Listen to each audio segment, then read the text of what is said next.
Hi everyone, welcome. Welcome to Wisdom Wednesday, first Wednesday of the month. Glad to have all of you joining. I'll give it a couple minutes to get people here. I want to thank whoever it was in the Tend Her. We just finished Tend Her about 2 weeks ago, and I think it was in our second or fourth class, I can't remember. We were talking a little bit about intergenerational trauma, just very briefly, and there were so many questions about it. And I don't remember who, but someone said, would you please do a Wisdom Wednesday on this? So I've been thinking a lot about it since that moment. And so we're going to go into some conversation, a little bit of the science. There's actually not that much, but there is some good science about intergenerational trauma. And then I think what I really seek to do today more than anything else is to give you guys an experience. I love linear left brain analytical conversations, the academics of all of it.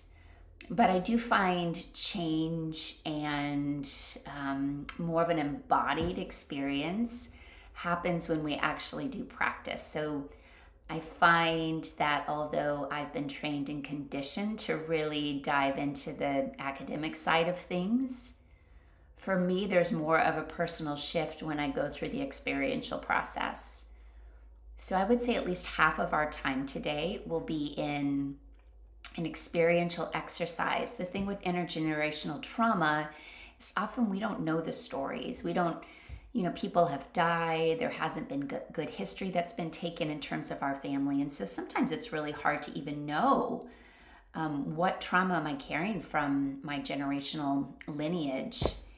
And so that's why I think doing more of an internal exploration where we work with the subconscious mind, because of course everything is stored in us, can sometimes shed some more light. And so that's what we're going to work with today. Thank you, Michelle, for telling me. I think I got bit by a bug in the middle of the night. I woke up with a really puffy left eye, so hence my glasses today. Also, I'll talk for about 20-25 minutes. I want to do questions before we go into the experiential exercise, because so often we move into more of a altered state, we could say, and then it's hard to kind of come back into that linear left brain. And I actually don't want you to necessarily return to that linear left brain right away. I would prefer, after we're done with our journey, our internal journey, to have some time for you to journal, to write some notes. You may have to go back to work, but you may have a couple things that you can think about later. So that's where we're headed today. Good to see so many of you on. So when I first heard about this idea of what we would call the 7 generations theory, which is when we do our own healing work in the here and now, we're healing 7 generations back and we're healing 7 generations forward. So it really implies the power of the internal work we choose to do. I first heard this concept through my meditation teacher, Deepak Chopra. I was looking at my notes. It was from 9 years ago. So he was still out in California and I was out there studying with him. And that was the first time I'd heard it. Now, it's become more popularized. You see lots of memes or Instagram posts on this. As I've looked a little bit deeper into it, it does come from Native American tradition, specifically the Iroquois. And I did not know this. Some of you have knew this, but the Iroquois nation was the model for our American Constitution. So they clearly had a lot of beautiful and wise structure. And they talked about the 7 generation principle, as did some Indigenous people in New Zealand. So it's called the Maori tribe. And so they also have very similar concepts, this idea that we are all interconnected in our lineage. And so things that happened before us are still impacting us in the here and now. And how we choose to live will ripple forward to the generations that come after us. So let's dive in. I've got some slides today, and then we'll get into that practice. So these are my ancestors. I was actually home. My dad had a surgery a couple months ago, and there's a hallway upstairs where there's all kinds of pictures of ancestors. And for whatever reason, I felt a desire to take photos of them. And I read this quote in a book. There's no author for this quote, but I really resonates, and I think it so beautifully aligns with what we're going to explore today, is that I'm not just my ancestors' wildest dreams, I am my descendants' greatest hope. So again, ties into this idea that we have great agency to seed powerful patterns going forward, and sort of working with the patterns that came before us. If you think about this 7-generation theory, and of course, as a somatic psychologist, I truly believe that we carry our lineage in our tissues. We carry trauma, whether it's our trauma or our ancestors' trauma, literally in our bodies. And so if we are in fact carrying 7 generations, we're carrying, including our history, we're carrying 255 direct histories in our own system. So on this page are my grandparents, my great-grandparents. And if I were to go back 7 generations, there would be a total of 254 histories, plus my own history.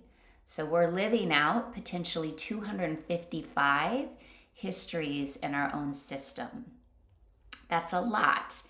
And of course, as I said a little bit earlier, it's impossible for us to really fully understand the impact of this. And yet, as we get a little bit deeper into this conversation about intergenerational trauma, you may feel some pings in your own system. You may think, this feels like it maybe relates to me and what I've been going through.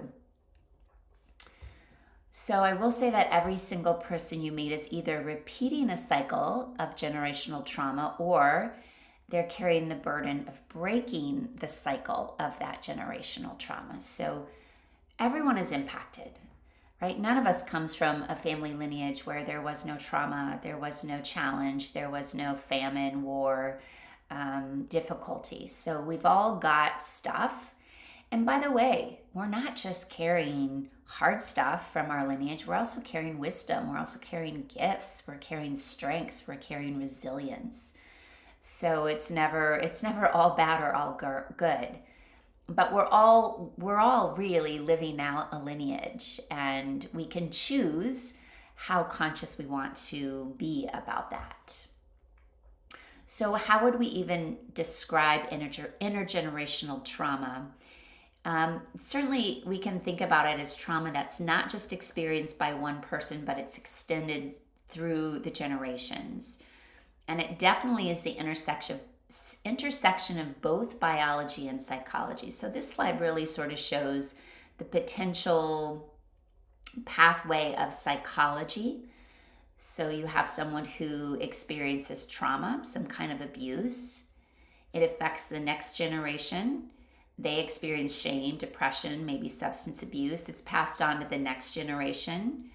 And so you sort of see how it can happen at a behavioral level, right? So at a psychological, the energy of our parents, the energy of our grandparents gets passed to us in a very subtle way, right? Because of course, however we grow up is all we know. We think it's normal. We think, oh, everyone grows up in a family like this. It's not until time and space and later in life do we look back and see like, oh yeah, grandma was really shut down, or grandpa drank all the time and his anger came out sideways at us. So intergenerational trauma definitely happens at sort of this behavioral, psychological level. But of course, it also, and this is where the research comes in, is happening at more of a biological or an epigenetic inheritance, that we might say. So the idea of even trauma being passed down through the generations came out when people started to do more study of Holocaust survivors. And what they were finding is that not only were the survivors experiencing physiological stress-related changes, but their offspring were as well.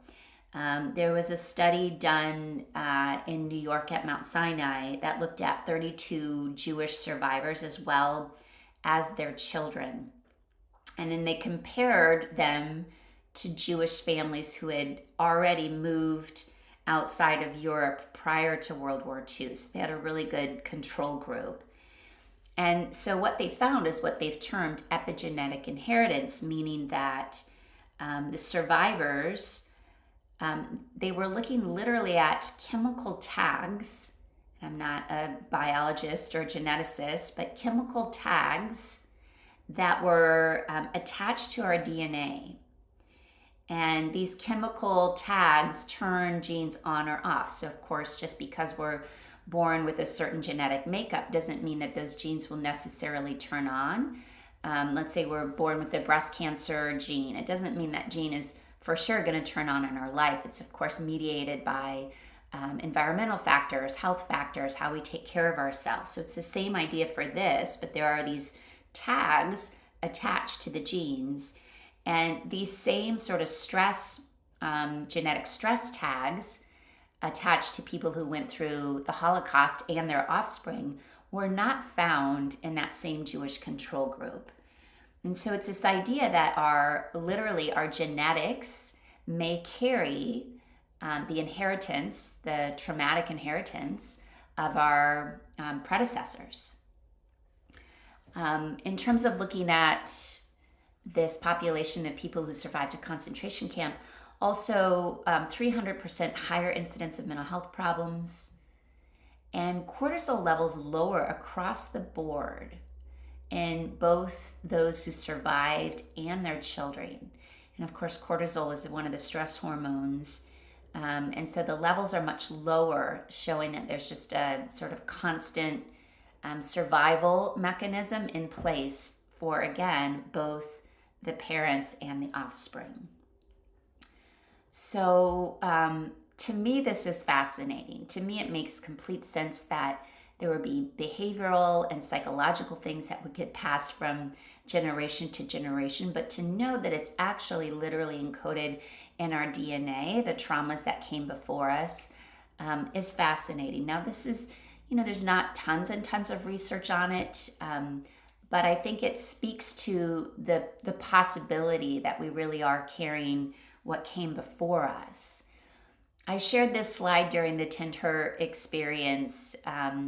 So there have been mouse studies, and of course we can't always apply data from mouse models to human models, and yet there potentially is something here. And so in these studies that have been replicated, mice were smelling cherry blossom at the same time that they were given electric shocks. So of course they started to pair the smell of cherry blossom with electric shocks, with something traumatic. Well, what they found, because of course mice have much smaller lifespans than humans, this fear that became associated with just the smell of cherry blossom lasted for 4 to 5 generations of mice. Meaning that even though the 4th generation of mice weren't shocked when they smelled the cherry blossom, because their great-great-great-great-grand mice parents were shocked, they showed similar fear to the group that had been shocked 4 or 5 generations earlier. So again, this sort of supports this theory that we are carrying in our DNA, the fears, the worries, the traumas, the stressors of our great-great-great-grandparents. So again, 2 modes of transmission. There's that biological gene expression, and then there's also the psychological piece. So lots of ways that we're carrying forward what happened to the people that came before us. Okay, so a big question, how do I know if I'm carrying some intergenerational trauma? These are some of the potential symptoms. All of them, if I were to categorize them, all of them sort of fall under what I think of as survival mode. You're sort of in that hypervigilant, fight, flight, constant going, constant doing space. But the challenge, and I really have sat with this as I've been sinking into it a little bit more, is how do we know, let's say we do have anxiety, let's say we do have depression, let's say we do have insomnia. How do we know whether it is related to intergenerational trauma or if it is something that we're going through personally in our own life? Like, how do we separate these? I don't think we necessarily do. I think there is probably the great possibility that all of us are carrying some symptoms of intergenerational trauma. Like I said, I don't think any of us have a completely clean ancestral past. But for some of us that we know, there was a lot of challenge in our lineage. It's very likely that even if in this lifetime, so let's say I'm a 40-year-old woman and I have had a pretty normal upbringing, I've had supported parents, I've had good experiences, there's been no major traumas in my lifetime, and yet I'm still showing some of these symptoms. It might point a little bit more to the possibility of me carrying some of this intergenerational trauma in my own system. So I would say too that another clue as to whether or not what your symptoms could be is just from your own life experience versus it also being mixed in with some intergenerational trauma, is just looking at the patterning, right? Like, do you see that your own life patterns are quite similar to the patterns your parents went through or your grandparents went through? Is there a pattern of family secrets that you don't know what happened to Uncle Frank, but you think something happened because no one talks about it? Another signal could be just, you see what a people pleaser you are, and you see, looking back generationally, that everybody was people pleasing even before you came in, right? This is just a history of sort of people pleasing, which of course is the fawn response. It's a it's a nervous system response to trauma and stress. Addiction, of course, is passed through generational, and again, it could be both biological as well as psychological. I think anyone that belongs to a marginalized group definitely is working with some intergenerational trauma. And then also if there's medical symptoms that just cannot be explained, very possible that it could be tied into this intergenerational trauma. I feel like it's really important, especially as we think about potential medical symptoms, just the stressors that we could be carried not only because of our own life, but because of intergenerational trauma. It's really important to bring in this concept of allostatic load. And essentially, allostatic load is sort of like the cumulative burden. So if we are under chronic stress, if our system's under chronic stress, it's sort of like there's an accumulation that happens over time. And when stress builds up and there isn't really any deep rest or repair, it definitely overwhelms what's called our allostatic load, and it can look like mental health symptoms. It can look like physical health symptoms. And I would definitely say unaddressed intergenerational trauma can make it pretty hard for us to achieve a space or a state of balance in our own life. So there is a cost. And the thing about allostatic load is it's very, again, it can be very subtle, and it can have happened over the course of a lifetime. So I think I definitely have some allostatic load from early trauma in my life and potential intergenerational trauma as well. And so carrying that load on a consistent basis sort of showed up for me at the age of 40 with some autoimmune problems. And so I think it's important for us to take into consideration that maybe the symptoms we're showing now might just be because of this sort of survival mode that our system has been in, maybe since the time we literally came out of our mother's womb. So this is something to take into consideration. So where I want to take this is, there was a slide at the very beginning that either let's go back to it. How did that? Yeah, so either we're repeating the cycle. So maybe we're repeating the cycle of alcoholism. We're repeating the cycle of people pleasing. We're repeating the cycle of keeping our voice small. We're repeating the cycle of feeling like there's never enough. Or we're choosing to be the person in our lineage that is breaking the cycle.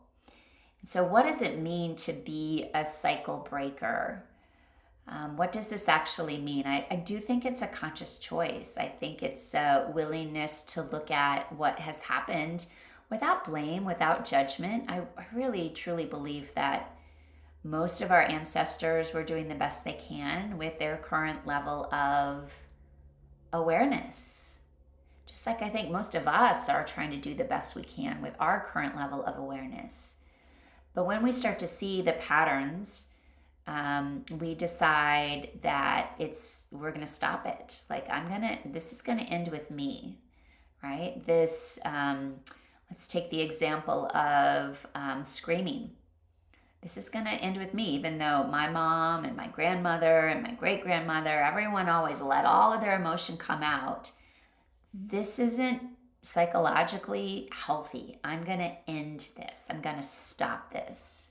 This is where we're done with this cycle. So it does take a consciousness. B, it takes tools.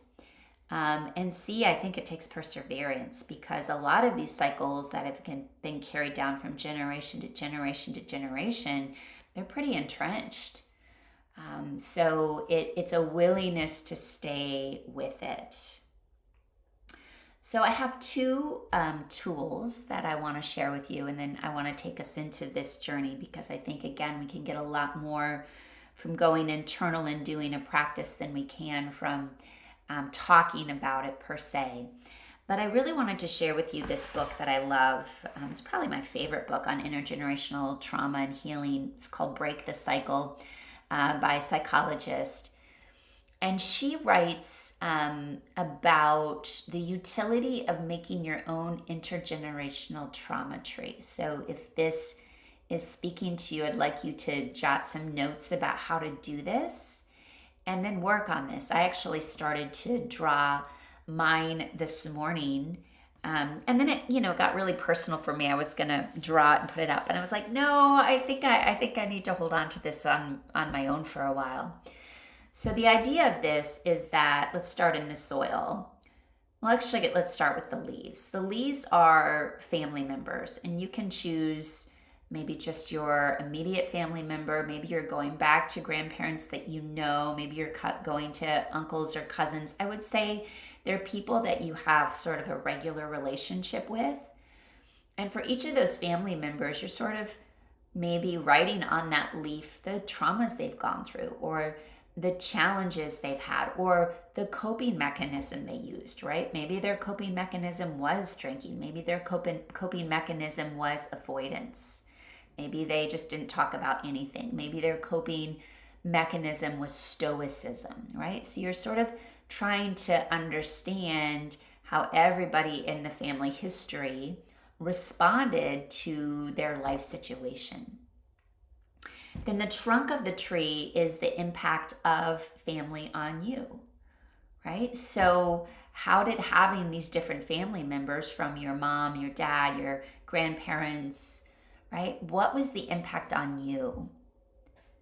How did it affect you? And I like how on this trunk, this psychologist works with, what was it? What was the impact on your mind? What was the impact on your body? What was the impact on your spirit? The roots then are those internalized beliefs, right? That they just become part of our narrative, and we're not even usually conscious that they're there. Some of the examples on this particular tree, like I can't show weakness. I have to control other people. I can't trust people. So those beliefs then create our life. And until we get very conscious about what those belief systems are, we don't have very good of a chance to uproot them and create a different belief system. We do get to change our beliefs. We don't have to keep these internalized beliefs. And then last but not least, the soil is sort of the norms that can come both from our culture and our family system that keep that trauma in place, right? People like us don't go to therapy, right? We don't air our dirty laundry. We keep everything quiet, right? So what are the norms that were put out that keep sort of your stuck pattern in place? I think this is an incredible exercise. So I think it could be really useful to start to tease out what was the impact. And this is talking a lot about the trauma, but I think it can also be really curious and interesting to write about the gifts too. Like, so maybe Grandma Eva had a lot of avoidance, and yet one of her gifts was that she was an amazing baker, and she always made us, beautiful cookies and cakes. So like, what are not only the challenges of these ancestors, but what are some of the potential gifts that they passed on to you?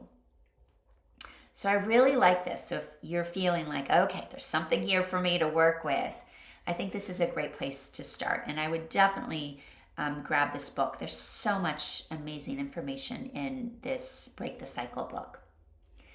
Now, the second thing I really like from Dr. Mariel's work is literally breaking this old contract. So again, this might be something that you write down right now if this feels relevant to you. So writing down since whatever date, maybe it's the date of your birth, I have been operating as a wounded self. I've unconsciously fed into an intergenerational trauma cycle that has kept me in decades of hurt. Sometimes without my own conscious knowing that it was doing this, it has stunted my life and that of my lineage. I no longer wish to be bound in this contract. I release it and let it go. So literally writing this out and then tearing it up or burning it. So you really are, it's somewhat rich, it's ritualistic truly, of like, this is the contract. I can see I've been caught in this trauma cycle. It's hurt me, it's stunted me, it's held me back. I've been feeding into it. I'm done. I am consciously saying no more. I'm releasing it. And then it's really key that once you break the old contract, you have to create a new one. We've all heard that idea that, an empty vacuum wants to be filled. So when we create space by breaking this old contract, we have to create something new to take its place. And so here's the new contract. And of course, you can write it in your words if these words don't resonate with you. But starting today, I will be wholeheartedly stepping into the identity of cycle breaker. I will consciously feed my life and those around me from an elevated, multi-generational and ancestral consciousness. I will do this for myself, my lineage, and my collective. Sign and date. So I think this is quite powerful, especially once you perhaps identify the patterning you've been stuck in that is no longer useful. So I really, really like this. All right, last slide before we answer a couple questions and go into our journey. I found this on Pinterest and I was like, oh, this is perfect, because in our journey today, we're going to connect with our higher self. And so if your wounded mom's higher self could speak to your higher self, I'm not going to heal and wake up to my truth in this lifetime, but you will. You have all the codes to make it all happen for your soul. And then you'll raise the frequency for the collective. And I thought this was really beautiful. This idea that our ancestors didn't have the same healing capacities that we do. There wasn't the information out there. We didn't understand anything about intergenerational trauma. We didn't understand anything until trauma. I mean, trauma really, we haven't fully understood. It's recent. It's the last 10 to 15, 20 years that we're starting to understand how trauma lives in our systems. And so our ancestors, I truly believe, did, most of them, the best that they could with the current level of consciousness they had. And so we have great potential to shift some things epigenetically, behaviorally. And yes, this question comes up a lot when we talk about intergenerational trauma. I'm seeing Margaret saying this, that if I have no children, does my trauma die with me? No. Because Margaret, I know you have contact with children. You have contact with school children. You have contact with nieces, with nephews. Just your presence in the world, because we are all united. We're all interconnected, right? There's only 7 degrees of separation between all humans on the planet. So the work we do, whether we have children or not, is the energy that's moving this next generation forward. So it's really important for us to think about being that cycle breaker, even if it's for, we don't ever fully know who's observing us or what our presence is doing for other people. Maybe you have children that are neighbors, and there's something about your presence, the way you say hello to them, the way you treat them, that makes a big impact on then how they treat their children and their children's children. So we're all deeply connected, which is why I believe we are given an opportunity. We know these things now, to really do some inner work, to begin to shift consciousness. And of course, as you look at our planet and where we're at, we need people to be doing what I think is very purifying and cleansing work to start to shift start to shift the mindset of these generations going forward. Okay, questions. I'm going to look through to see if there are any questions. I want to answer questions before we go into our journey, because like I said, you'll be in a completely different place.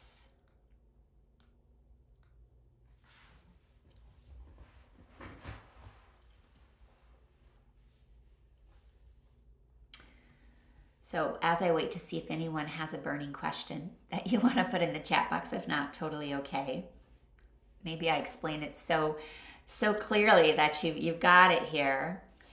As we're going to work today, we're going to work with something called the destiny line. And I will say this work we're going to do today in our journey is based on a teacher that I've been working with for a couple of years named Sabrina Lynn. I've gone and done a couple in-person trainings with her. And she talks about this intergenerational line that runs from our ancestors through us into the future as the destiny line. Sabrina is very much a shamanic teacher. She works a lot with energy and a lot with sort of healing. And I like this idea of walking our destiny line. And what she would say is that because it is a line, it's all connected, meaning that if we go back and work to heal the stuff that's behind us, that's going to automatically ripple forward into our current life and the future going forward. So she has sort of a famous phrase she always says. She's like, you got to clear out the rubble. You got to clear out the rubble. You got to clear out the rubble. So as we go back and sort of clear some of those dysfunctional patterns from our past, from our lineage, that makes the future going forward lighter, more spacious, more free. So because it's all connected, going back, transmuting, alchemizing, clearing, healing, integrating what's come before us, then automatically changes our future going forward. So I really like this idea of a continuous line. It feels very actually intuitive to me. So that's where we're gonna go today. It looks like there are no questions. This is also recorded, so if you're at work and you're like, I can't do this at work, you can get on for this last half hour and watch this at another time. We're gonna tap a little bit in the beginning. So you can do this seated upright, or you can start and do our tapping in the beginning. And then if you do better accessing imagery, accessing messaging in a supine position, you could certainly also lie down for it. You could probably also tap lying down. I just always do it in an upright position. So figure out what feels like a comfortable position for you. And when you're ready, just sort of settle in. So we are going to start with some tapping. I do a lot of tapping in all the yoga classes that I teach. The technique is called emotional freedom technique, but there's a lot of again, information about our meridians and how we can start to stimulate it. So we just start with a little gentle tapping around the heart. So you can't get this wrong. It's just some gentle tapping around the heart, around the collarbones. Maybe close the eyes so you can really start to tune in and feel sensation. And as you're tapping around your heart and your collarbones, also see if you can simultaneously feel your feet on the ground. So you start to ground down through your feet, through your pelvis. And as we're tapping a little around our collarbones, around our heart, we're connecting with the kidney meridian, which is associated with shame. So in shame, I didn't talk about this earlier, but shame is definitely something that moves through lineage. It's very, we all have a lot of motor neurons, meaning we mirror other people's experiences. So if we had parents who were carrying a lot of shame, it's very likely we're going to be carrying shame as well. So just a little more tapping around the chest, the heart, the collarbones. And of course, as we move into this exercise today, very possible that you will feel emotion, you will feel sensation. See if you can stay with it. So we're going to take this down one of the arms, and I don't care which arm you take it down, but I actually want you to get into your armpit. So before we go down the arm, just sort of tapping into the armpit. So we tap into our armpit. This is spleen meridian. And the spleen is connected to apathy and also disgust. Apathy and disgust. And eventually you can start to pat down the arm, take your sort of tapping down the arm to the hand, and then come around to this meaty side of the hand and just start to tap there a little bit. Notice how this feels. This is our small intestine meridian, and interestingly enough, this meridian is connected to denial and to numbing. All right, go back up that arm that you worked in, and then come back through heart space, come back around those collarbones. And we'll go down the other arm. So again, make sure you get into that armpit region. Again, that armpit is apathy and disgust. It's kind of interesting. We sometimes think of our armpits as disgusting, right? So interesting that that's the emotion that's connected there. Move down your arm, move into your hand, and then eventually again come around to that meaty part, small intestine here. Denial, numbing. So if you know those are coping patterns for you, spending some time tapping here could be really effective for you. Eventually, you're going to come back up the arm. Again, we return to the heart, the collarbones. We tap into the neck and the throat, up the back of the head, and then eventually come to the crown. Just some nice gentle tapping at the crown of the head. The crown of the head is actually related to our entire nervous system. And so really feeling into the crown of the head, feel that sort of lifting up through the crown. And as you come down, tapping around sort of the space between the inner part of the eyebrows, so right at that third eye region, tapping right here. This is bladder meridian, and it's related to fear and also sort of challenging memories right here. And then you can sort of tap around to the outer corners of the eyes. This is gallbladder. This is emotional repression here. And tap around to the front of the eyes, sort of right underneath the eyes. This is despair, stomach meridians. Despair is right under the eyes there. You can tap down around the cheeks, jawbone, and spend some time tapping in this gentle place right underneath the nose. And this part of the body, just like similar to the crown of the head, is the whole nervous system. This is also sort of whole nervous system. And then coming around to the chin. Chin is also sort of whole nervous system. Once you've tapped everywhere you want to tap, we're not going to take it down the body. We're just sort of working in the upper body. Now let your hands come all the way down to your belly. Just letting hands rest on abdomen. Begin to take some nice, full, deep breaths in. And as you're breathing into your belly, I'm just going to add a little bit of drumming today. So I find that when I journey with people, it can be really interesting to use drumming, although I'm not hearing it, so hang with me here. So there we go, your hands are on your belly. Just breathing deeply into abdomen. You can even rub the belly. So if you think about your navel center, this is your connection to your ancestors, right? This is where in utero you were literally connected to your mother for nourishment.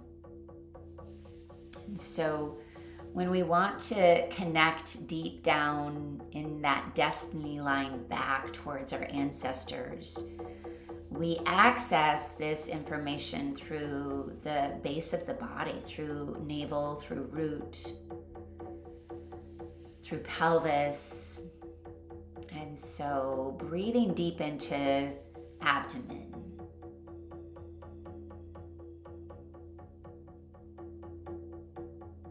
So as you're breathing into the belly, can you literally feel the belly lift and expand on the inhale? And can you feel the belly soften and slightly retract back on the exhale?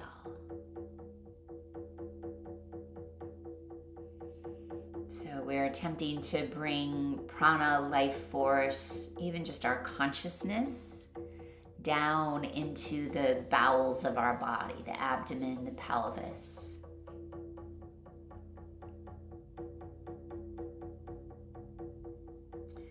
And as you continue to stay connected deep down into that navel center, using the nice deep breath, this diaphragmatic breath, you could certainly add, if you're familiar with Ujjayi breath, that ha sounding breath, you could certainly add that as well. Just like to set a collective intention for all of us that as we journey on this destiny line backwards and forwards, that each of us might receive, that we might see and know exactly what we need to know today for our highest and best good. And that we would see no more and no less than is necessary for us to receive the highest possible healing today.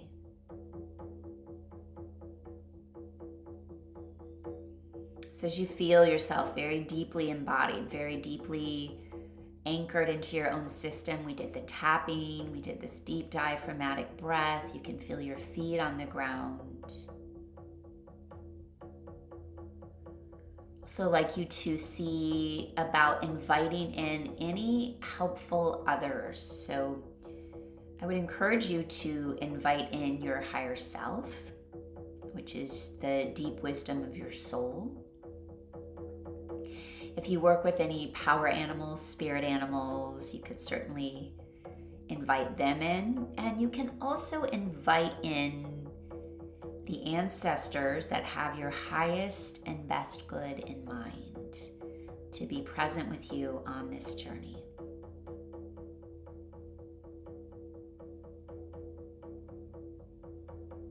So continuing to stay ever present in your body with the sound of my voice, I want you to just imagine that you are standing tall and strong somewhere in nature. So using the great power of imagination that you have, see yourself standing tall and strong and upright, somewhere beautiful in nature. It could be a forest, a meadow, the mountains, the beach, your backyard. But this place feels safe and beautiful to you, and just take a moment to soak up all of the goodness of this space in nature, the sound. See the colors. Notice the quality of the sky above you and the feel of the earth beneath your feet.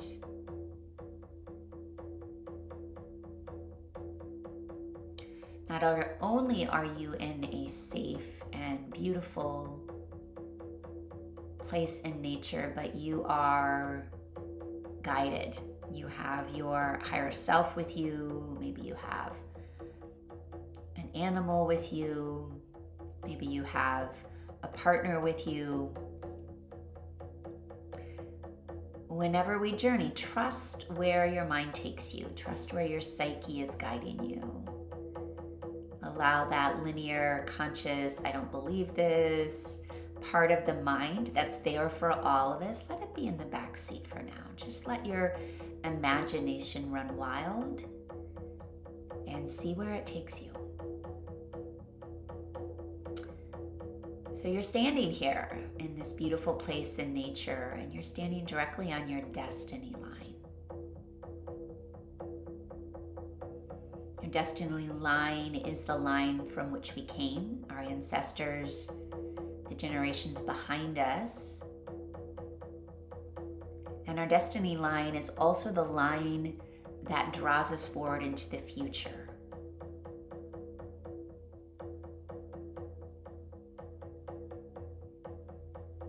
So as we look backwards down the destiny line, it can help us in our movement forward on this destiny line.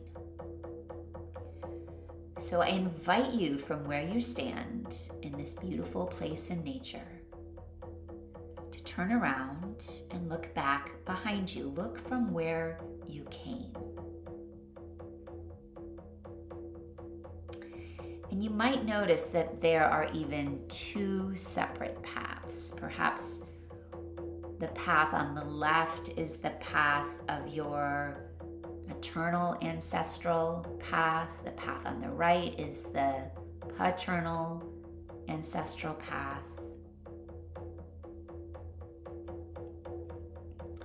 And for both of these paths that came together to create you, there are both challenges and there are also gifts and wisdom and resilience. And as you're looking back at these two paths, just notice what is already being stirred up in you. Notice if there are any emotions or feelings or images. You might even notice if one of these paths, the paternal or the maternal, is more inviting or is lit up more for you.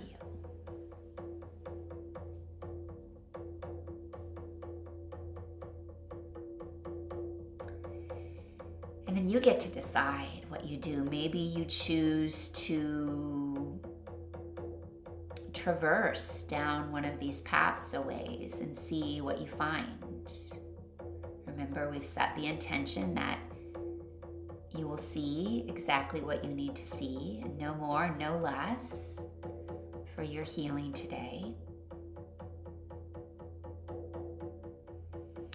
And as you perhaps choose, maybe you choose to stay where you are, but if you go down one of these paths, again, stay curious, stay open. Does an ancestor show up? Does a feeling or an image show up?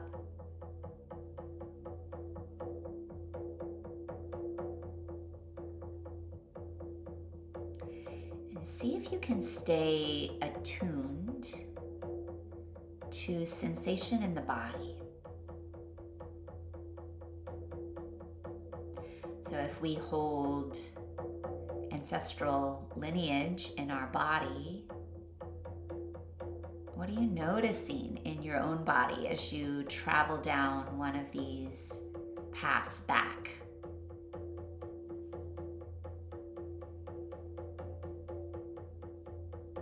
You might be noticing a lot. You might be noticing just one or two things. Know that you are receiving exactly the message, the image, the phrase that you most need to understand where you've come from.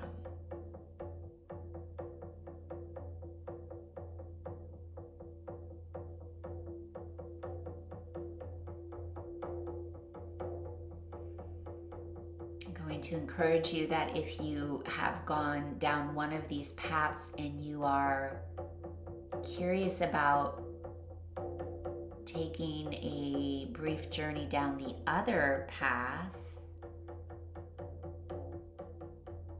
give yourself the permission and the space to do that.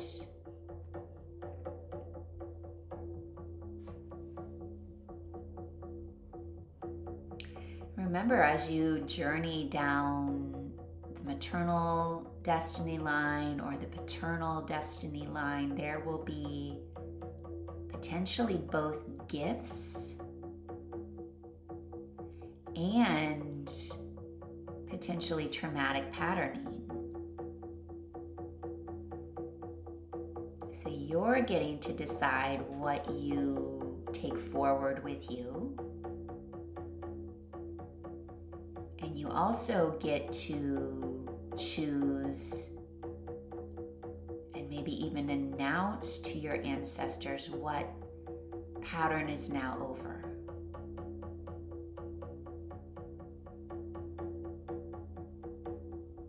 Maybe this is the moment that you're choosing to break an old contract that is no longer serving you or your destiny line going forward.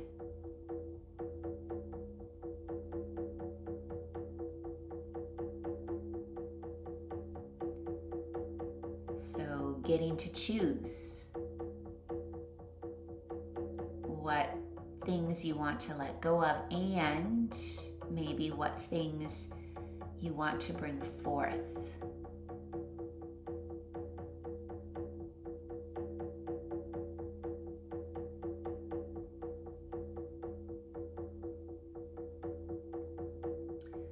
Spend about 1 or 2 more minutes staying in the destiny line from which we came, receiving, seeing what we need to. And if you've seen enough, just stand in your own strength, in your own power, right in the present moment, looking forward at this destiny line that leads into the future.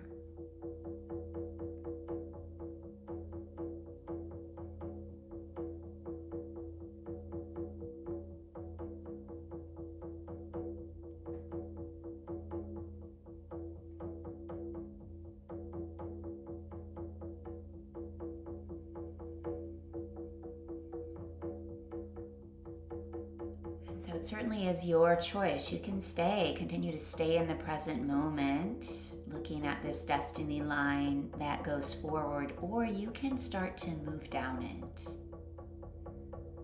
Whatever you saw, whatever you integrated, transmuted, alchemized, integrated from what was behind you is inevitably changing your path going forward. So if you're choosing to move forward on this destiny line, I encourage you to notice again how it feels in your body. Moving forward, perhaps without carrying so much of the weight of the past, just notice what that's like. Maybe you feel lighter. Maybe there's a spring in your step. We rarely can see very far down our destiny line. It's sort of like the breadcrumbs. We just take the next step, and the next step, and the next step. But again, staying curious about what this feels like, to be in alignment with your destiny line moving forward as you freed yourself up from some of the patterning of the past.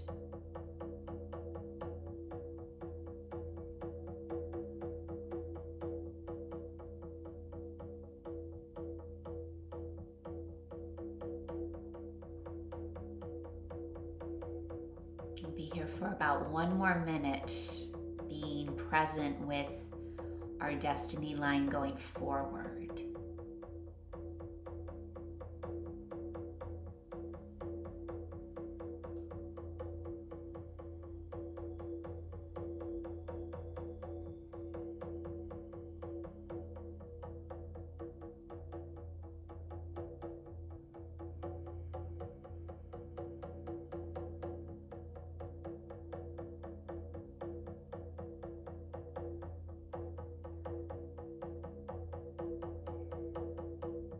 And then whatever you've received, looking back and looking forward, feel yourself back in the present moment, standing tall, standing firm.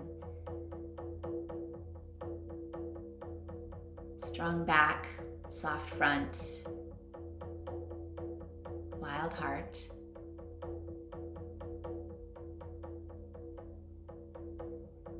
Look around in this beautiful place in nature and sort of commit it to memory. Know that this destiny line and your entrance point into this destiny line is always available to you. You can always travel back and continue to transmute and alchemize and release and integrate what came before you, so as to create a more clear, sort of lit up path going forward. And then if there's any final messages or acknowledgments you want to make towards your higher self, your travel partners, your guides, your ancestors, take a moment just to say thank you, thank you, thank you, thank you.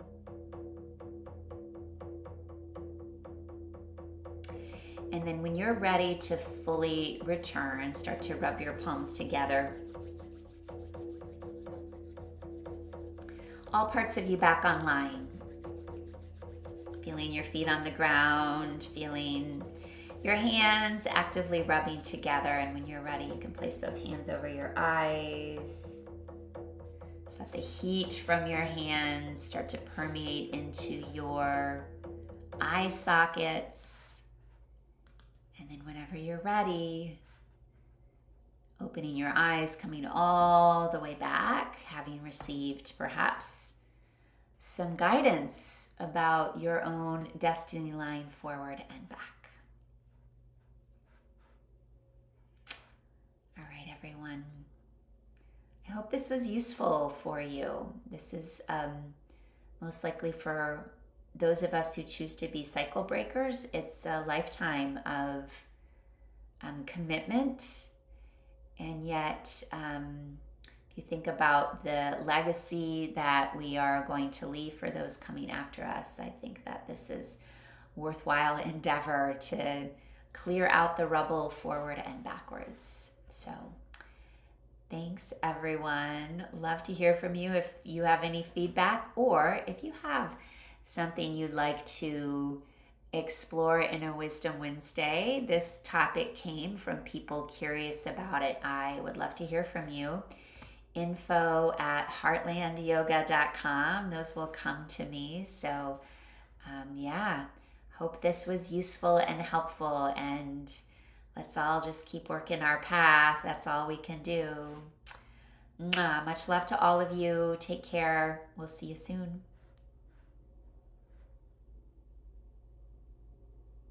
Thanks, everyone, for your feedback. So good to hear from you, and really appreciate all of you continuing to show up week to week for this. This will be on YouTube, Dr. Yoga Mama YouTube channel, shortly within the next couple of hours. So if you have people you know that would benefit from doing a little ancestral work going forward and back, please share it with them. See you next month, June, first Wednesday in June. All right. Bye-bye.